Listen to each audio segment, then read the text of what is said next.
All right, contradict, they can't all be true. Seems like basic logic, but a lot of people don't believe that. You hear a lot of people say statements like, all religions lead to God, they're all equally valid and true, or they even say things like, we can't know which is true, which doesn't necessarily fit with contradict. But I do address that question as well in this book, Contradict, They Can't All Be True.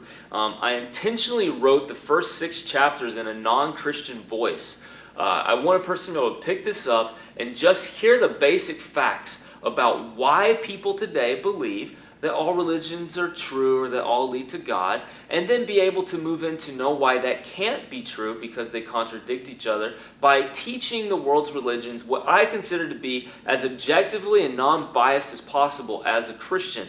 I have read some world religions books written by Christians, and when I read it, it just comes across to me as being very biased, and I see statements, and I'm sitting there going, why do you have to always present why this stuff is wrong as you share it?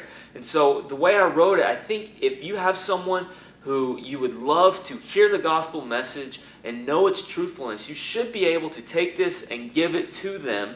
And I think they would be very open to reading it because it just is presenting the facts of what religions teach. And then from there, it becomes very clear that they can't all be true when you see the contradictions, and I begin to present ways you can test to see if Christianity is true. And again, on that, I still write in a non-Christian voice. I know one person right now who is not Christian who started to read this, and from what I hear, the person's saying, dude, this is really a great book. I love the way you wrote it, everything about it, and I'm curious what he will say when he actually gets to chapter 6, and it becomes very obvious that cat's out of the bag. I'm a Christian. I think this is true, and you should believe it too because it's really good news for you. And apart from it, your eternal fate is not going to be good.